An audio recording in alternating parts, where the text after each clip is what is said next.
তার চেয়েও বড় কথা হলো কে বইছে ওটা। কেউ তো কোথাও নেই, স্পষ্ট তো দেখতে পাচ্ছে ওটা আপনি আপনি এগিয়ে যাচ্ছে।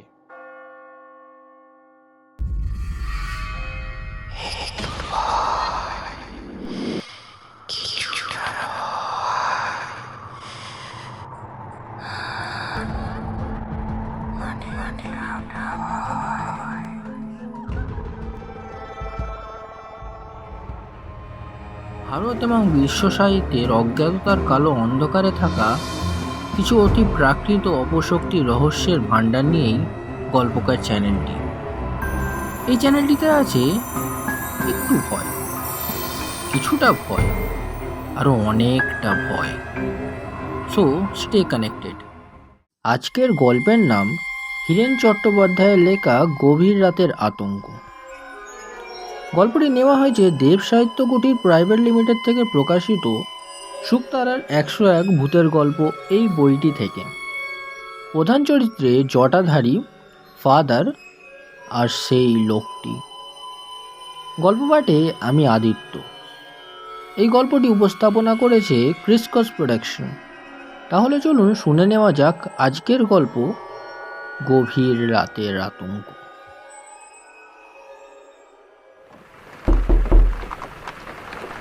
সবে চোখটা একটু লেগেছিল। আওয়াজ শুনে ভ্রু কুঁচকে উঠল জটাধারীর। না, আলাদা করে কোনো স্বপ্ন এখন আর বোঝার উপায় নেই। সেই দুপুর থেকে যে প্রলয়কাণ্ড শুরু হয়েছে, ভেবেছিল সন্ধ্যে রাত নাগাদ সব ঠিকঠাক হয়ে যাবে। নিম্নচাপ না কী সব বললে রেডিওতে, সে আর কতক্ষণ থাকবে। কিন্তু রাত যত বাড়বে তর্জন গর্জন ততই বাড়তে থাকবে। এ তো বাপু বাপের জন্মে দেখিনি কখনো। জটাধারী চোখ বুজেই কান দুটো খাড়া করে রাখল। সারাদিন যা ঝক্কি গেছে, এত চট করে ঘুম ভেঙে যাওয়ার কথা তো নয়। শব্দটা হলো কিসে? সবচেয়ে আশ্চর্যের কথা, এত বিচ্ছিরি আওয়াজের মধ্যেও যখন ঘুমিয়ে এসে পড়েছিল, তখন ঘুমটা তো আর যে সে আওয়াজে ভাঙবে না। ঘুম তো একেবারে বিখ্যাত জটাধারীর। চন্দনপোতা গ্রামে যখন থাকতো, গাঁ শুদ্ধ লোক চিনত তাকে ওই ঘুমে। বলতো, ঘুম হলে তুই একবারে মরা, ঘরে আগুন লাগলেও টের পাবি না। তা সে তো বহুকালের কথা। গায়ে মরক লাগার পর বউ গেল, মেয়েটাও গেল। থাকা বলতে ওই ঘেটুচরণকে নিয়ে পালিয়ে এসেছিল কলকাতায়। সেও তো আজ নয় নয় করে। ঘাড় হঠাৎ ঘুরে গেল জটাধারীর। দরজায় আওয়াজ হচ্ছে। কেউ কি ডাকছে এই ঘোর দুর্যোগের রাতে? সিটিয়ে পড়ে রইল জটাধারী। অসম্ভব, বাইরে হাওয়ার বেগ আরও বেড়েছে বোধহয়। ঘরটা বোধহয় উড়িয়ে নিয়ে যাবে এবার।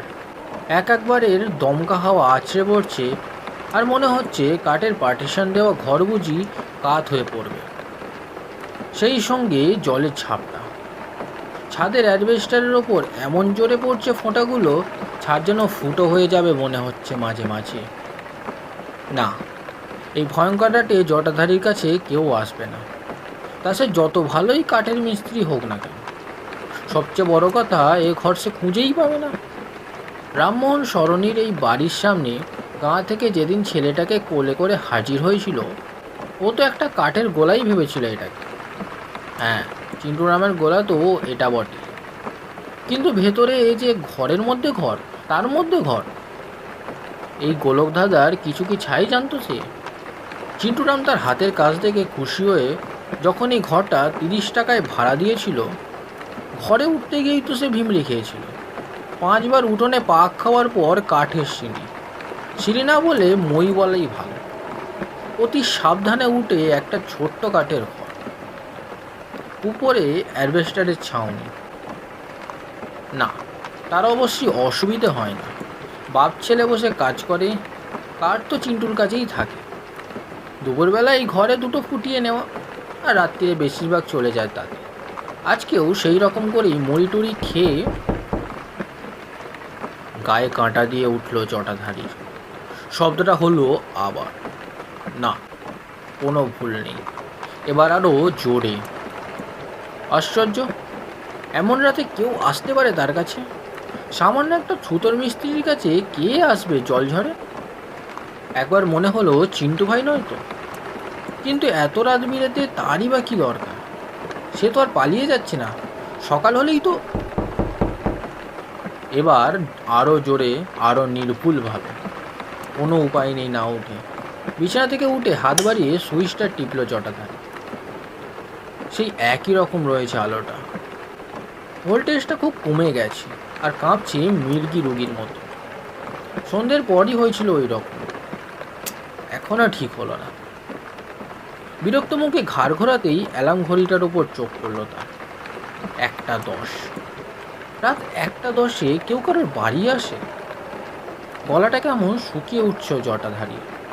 তাকিয়ে দেখে ঘেঁটু অঘরে ঘুমোচ্ছে। ওহ, ঘুমও পেয়েছে বেটা, বাঘকেও টেক্কা দেয় একেবারে। গায়ে হাত দিয়ে ধাক্কা দিল একবার। গলায় জোর তেমন ছিল না, ডাকলো ফিসফিস করে, এই ঘেঁটু, ঘেঁটু রে।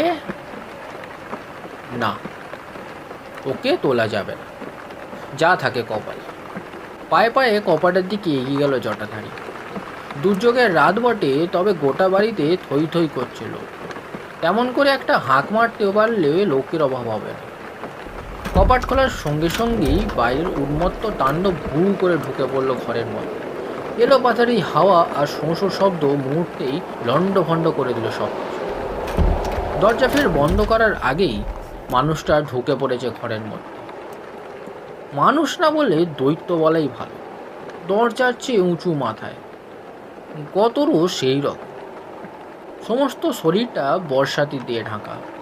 মাথায় টুপি নেমে এসেছে মুখের ওপরে, ফলে নাক চোখ মুখ কিছুই বোঝা যাচ্ছে না। তার উপরে ঘরে কাঁপা কাঁপা আবছা আলো লোকটাকে কেমন রহস্যময় করে তুলছে। দেখলেই কেমন যেন আতঙ্ক জাগে মনে, চোখ পড়লেই গাটা শিরশির করে ওঠে। কি জটা মিস্ত্রি? কোথা থেকে যেন ভেসে এলো স্বরটা, যেন এই ঘর থেকেই নয়। ফ্যাঁস ফ্যাঁসে খোনা কণ্ঠস্বর, উচ্চারণটাও কেমন কেমন। তার চেয়ে আরও অবাক লাগছে নাম জানাটা। আপাতত অবশ্য কোনো রকমে বিদায় করাটাই আগে দরকার, তাই কোনো রকমে বললে, হ্যাঁ, আগে আপনি। কফিন বানাতে পারো? থামিয়ে দিয়ে বলে উঠল সেই হিস হিসে কণ্ঠস্বর। এবার যেন সাপের মতোর কেমন ছোবল মারছে। কফিন বানাতে পারে জটাধারী। খানদানি মুসলমান পরিবারের কিছু কফিন সে বানিয়েছে। চিন্টুই নিয়ে এসেছে ওর কাছে। বলল সে কথা। কালকেই চাই রাত্রি। কালকেই? মানে আমার হাতে কিছু কাজ। বাজে কথা আমার পছন্দ নয়। এবার গলার আওয়াজ যেন মেঘ ডাকছে। মেঘ ডাকছে এখানেই নাকি বাইরে, নাকি ওর বুকের মধ্যে? বলছিল, প্রচুর টাকা পাবে, সেটা নিয়ে চিন্তা করো না। কাঠটা দামি চাই, পিওর বর্মাটি। পিওর বর্মাটি? বেটা জানলো কোথা থেকে? আসল বর্মা সেগুন কি এখন চট করে পাওয়া যায়? কালকেই চিন্টুরাম নিলামে কিনে এনেছে। রাসেল স্ট্রিটে এক সাহেব বাড়ি ভাঙা হচ্ছিল, মৌকা বুঝে কিছু মাল তুলে ফেলেছে।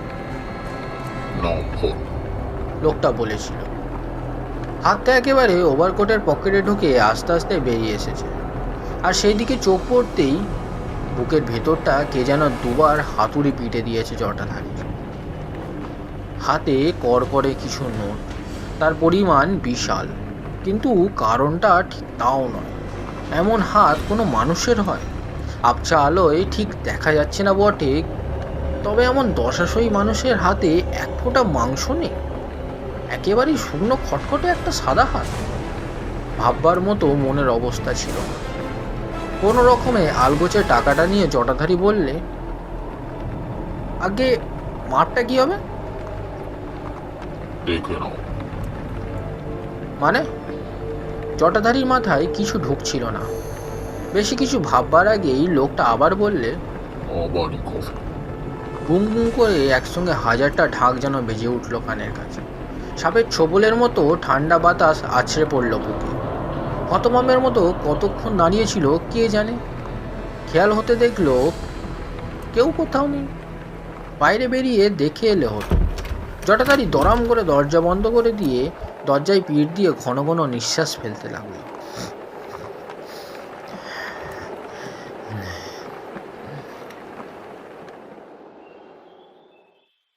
গোটা ব্যাপারটাকেই একটা দুঃস্বপ্ন বলে মনে হচ্ছিল সকালে। না, ঘুম ভালো করে হয়নি জটাধারীর রাত্রিরে। একটু করে চোখ লেগে আসছে আর দরজায় ঠক ঠক শব্দ হচ্ছে মনে করে ঘুম ভেঙে গিয়েছে। সকালে ঘেঁটু সব কথা শুনে হেসে উঠেছিল, বলেছিল, বাবা তুমি বাবা একটা ভিতর দিন, কেউ এলে আমার ঘুম ভাঙতে নি।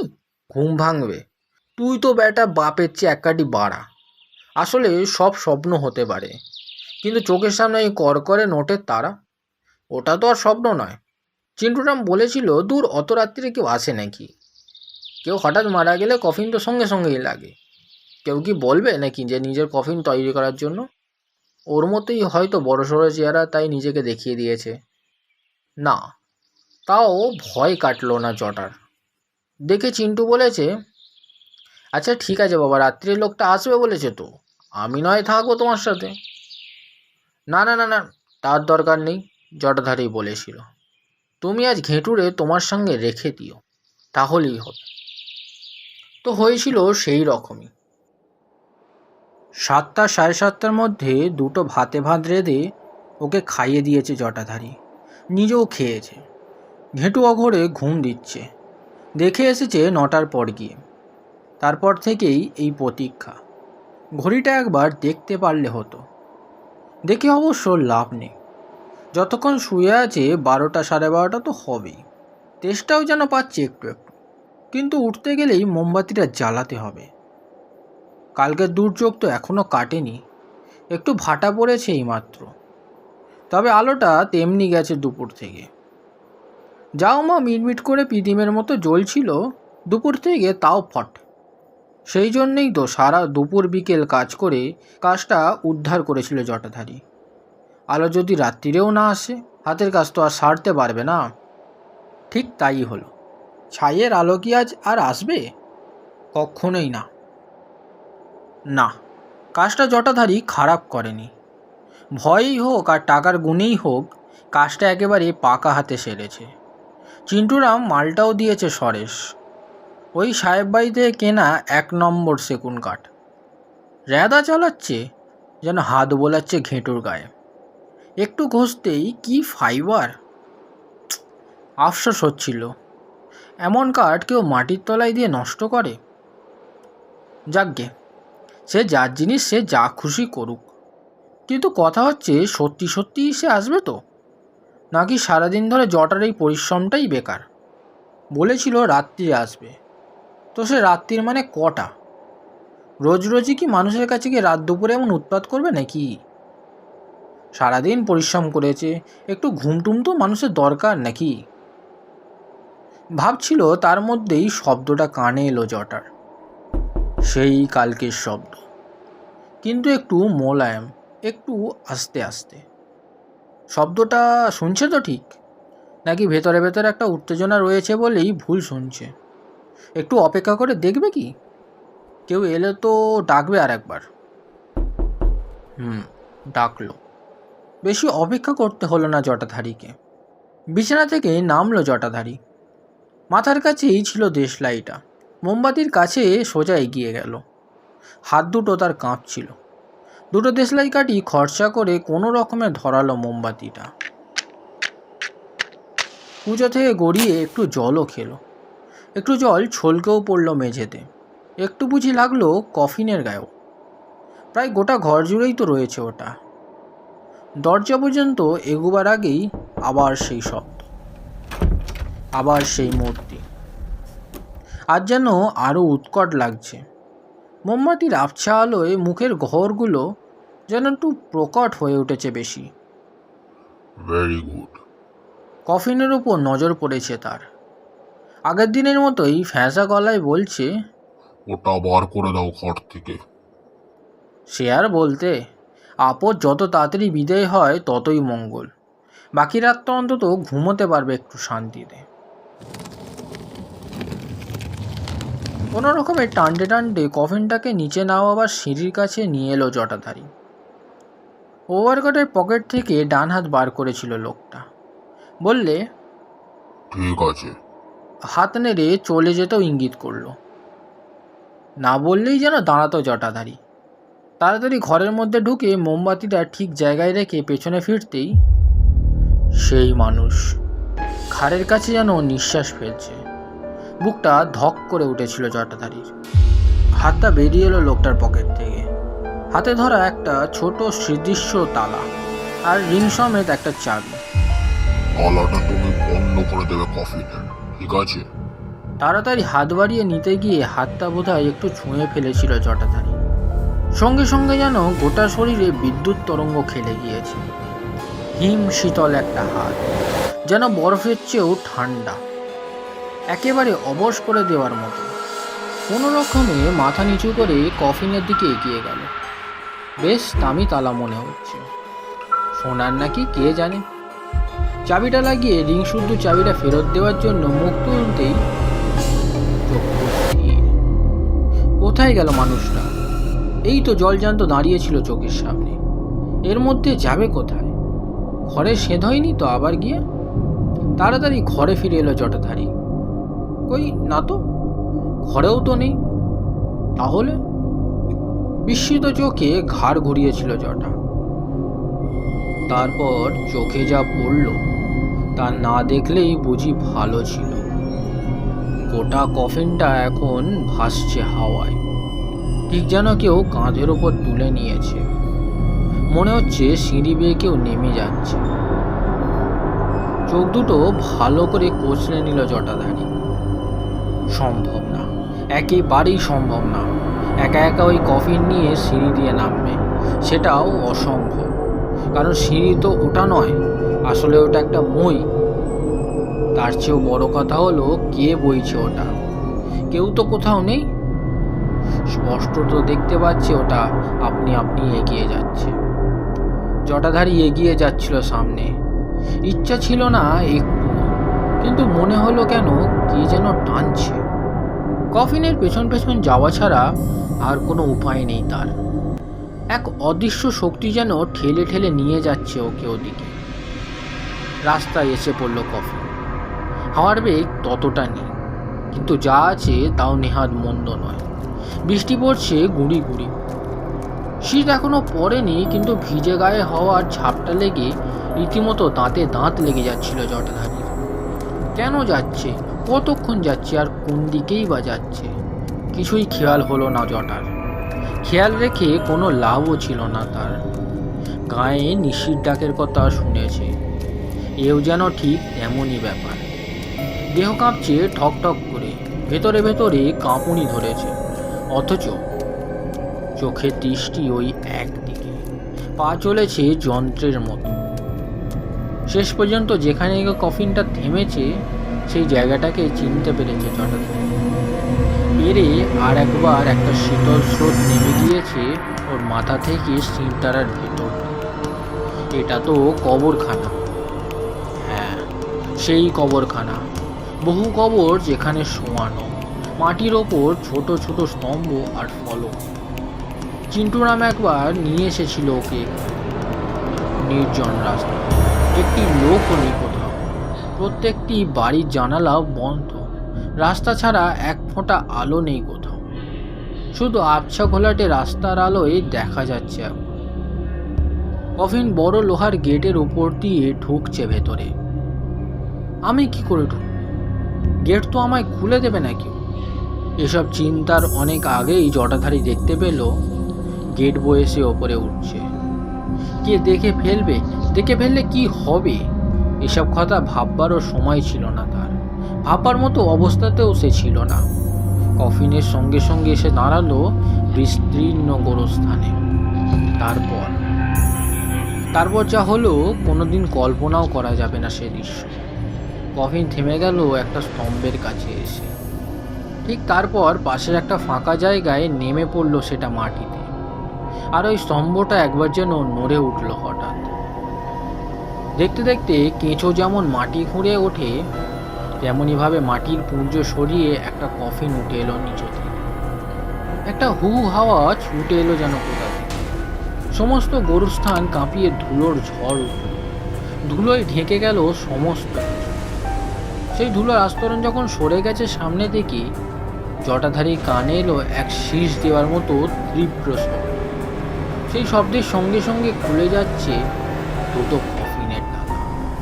পর মুহূর্তেই উঠে এসেছে কফিনের ভেতর থেকে দুটো চেহারা, একেবারে সেই চেহারা যে কফিনের অর্ডার দিতে এসেছিল, যে কফিন চাইতে এসেছিল। যেন দুটি যমজ ভাই, এক চেহারা এক পোশাক। দুজনে এগিয়ে এলো সামনে, জড়িয়ে ধরল দুজন দুজনকে। আবার একটা তীব্র হাওয়া, টুপি উড়ে গেল হাওয়ায়। এবার স্পষ্ট দেখতে পেল জটাধারী দুটি নরকরটি হাসছে হাহা করে, বিভৎস হাসতে ফেটে পড়েছে। সাদা দাঁতের পাটি ঝলসে উঠছে ওই মৃদু আলোতে, সেই সঙ্গে কান ফাটানো অটল হাসি। একটা আর্ত চিৎকার এবার বেরিয়ে এসেছে ঘুরছে, কাটা গাছের মতো সেখানেই আছড়ে পড়েছে। ধর্মর করে উঠতে যাচ্ছিল জটাধারী। ছুটে এলো খাকি পোশাক পরা গার্ড। বললে, যাক, জ্ঞান হয়েছে তাহলে। চোখ করে শুয়ে থাকো, আমি ফাদারকে এক্ষুনি খবর দিই। গার্ড চলে গেলে জটাধারী একটু ভালো করে দেখতে চেষ্টা করলো সে কোথায় আছে। ছোটোখাটো একটা ঘর, জানালা দিয়ে এক টুকরো রোদ পড়েছে দেওয়ালে। তার মানে সকাল হয়ে গেছে, দুর্যোগও কেটে গিয়েছে। ঘরের চেহারা দেখে বোঝাই যাচ্ছে লোকটা এখানে একা থাকে। কাপড় জামা ঝুলছে কটা, রান্নাবান্নার সরঞ্জাম রয়েছে একদিকে, তার মতোই ব্যবস্থা। একটু একটু করে গোটা ব্যাপারটা মনে পড়ছিল জটাধারীর। কফিনের সঙ্গে সঙ্গে সারা কলকাতার রাস্তা ঘোরা, গোরস্থানে এসে পড়া, লোহার গেট টপকানো, তারপর আর কিছু ভাবতে পারল না জটাধারী। মাথার ভেতরটা কেমন টন টন করে ওঠে। তাহলে কি সেই কঙ্কালটাই তাকে আক্রমণ করেছিল, নাকি? একটু দুধের ব্যবস্থা করে এলাম তোমার জন্য। নারী খুব দুর্বল, এই অবস্থায় অকাজে পাওনি তাই ঢের। কি হয়েছিল আমার? খুব আস্তে আস্তে কোনো রকমে বলল জটাধারী। সেটা তো তুমি বলবে আমাকে। লোকটা তার পাশে এসে বসলো। চিৎকার চেঁচামেচি শুনে যখন গিয়ে দেখি একটা কবর খোঁড়া আর কফিন বাইরে বার করা, আর তুমি পাশে পড়ে আছো অজ্ঞান হয়ে। আর একটা কফিন ছিল না পাশে? নতুন কফিন? সে বলেই তো বেঁচে গেলে তুমি। আমি ভেবেছিলাম তুমি ডেড বডি চুরি করতে এসছ। পুলিশকে ফোন করতে যাচ্ছিলাম, তখন দেখি উপাশে একটা নতুন কফিন। যাক, পেয়েছো তাহলে? হ্যাঁ, কিন্তু তারপর যে ব্যাপারটা হলো সেটা আরও সাংঘাতিক। ফাদারকে যখন ডেকে নিয়ে এলাম তখন দেখি কবর খোঁড়ার কোনো চিহ্নই নেই। স্তম্ভটা যেমন ঠিক তেমনটি। সে কি? তার চেয়েও অবাক কাণ্ড, নতুন কফিনে একটা ডেড বডি। সেটা আবার জানা গেল তোমার হাতের মুঠোয় ধরা চাবি দিয়ে সেটা খুলে। তার মানে ডেড বডি কফিনে ভরে তুমি নিয়ে এসেছো একা একা। সেটা আরও অসম্ভব। ফ্যাল করে তাকাচ্ছিল জটাধারী। কিছুই ঢুকছিল না মাথায়। দেখতে দেখতে সাদা পোশাক পরা এক ফাদার ঢুকেছে ঘরে। হাসি মুখে তিনি বললেন, কিছু বুঝতে পারছো না তো? সব বুঝিয়ে বলছি তোমাকে। আগে তুমি আমাকে বলো কি হয়েছে। গুছিয়ে সব কিছু বলার মতো জ্ঞানগম্যি কি আছে নাকি ছাই জটাধারীর? তার উপরে শরীরের যা অবস্থা। একটুখানি দুধ খেয়ে উঠে বসলো, তারপর যেটুকু পারলো সব বলল। ফাদার বললেন, যা ভেবেছি তাই। রাসেল স্ট্রিটে যে সাবেক বাড়িটা ভাঙা হয়েছে ওখানে অনেক দিন ধরে থাকতেন দুই ভাই, জন পামার আর হ্যামফ্রে পামার। তামাকের ব্যবসায় খুব পয়সা করেছিলেন তারা। বর্মা থেকে এক ব্যবসায়ী ওদের বাড়িতে আসার পরই জন পামার হঠাৎ নিখোঁজ হয়ে যান। হ্যামফ্রেডের ধারণা তার ভাইকে খুন করে ওই বাড়িতে কোথাও গুম করে রাখা হয়েছে, যে কারণে ব্যবসায় মন্দা দেখা গেলেও বাড়ি ছেড়ে কোথাও যাননি উনি। এইসব গল্প উনি আমাকেই বলেছিলেন। শেষ দিকে দেখেছি মাথায় একটি গোলমাল লেখা দিয়েছিল। সারা বাড়ি টন্ন টন্ন করে খুঁজে বেড়াতে। আমাকে অনুরোধ করেছিলেন ওর কবরের পাশে যেন একটা ফাঁকা জায়গা রাখা হয় ওর ভাইয়ের জন্য। সেই ইচ্ছেও আমি পূর্ণ করেছিলাম ওর। প্রায় বছর 3 হলো উনি মারা গেছেন। বিয়ে থা 2 ভাইয়েরই কেউ করেননি। এখন বিলেত থেকে ওর এক ওয়ারিশন এসে জোর করাতে বাড়িটা ভাঙা হয়েছিল। বুঝতে পারছি হ্যামফ্রেডের অনুমানই ঠিক। জনের অতৃপ্ত আত্মা এতদিন ভাইয়ের মনের আশা পূর্ণ করতে পারল। হাঁ করে শুনছিল সব কিছু। ফাদার থামতে জটাদারি জিজ্ঞেস করলো, কিন্তু উনি যে পামার সাহেব, আপনি বুঝলেন কি করে? দেখো কি করে বুঝলাম। সেই চাবি বার করলেন ফাদার গ্রাউনের পকেট থেকে। এই চাবিটাই উনি দিয়েছিলেন আমাকে। খাঁটি আইভরির বানানো চাবির রিং।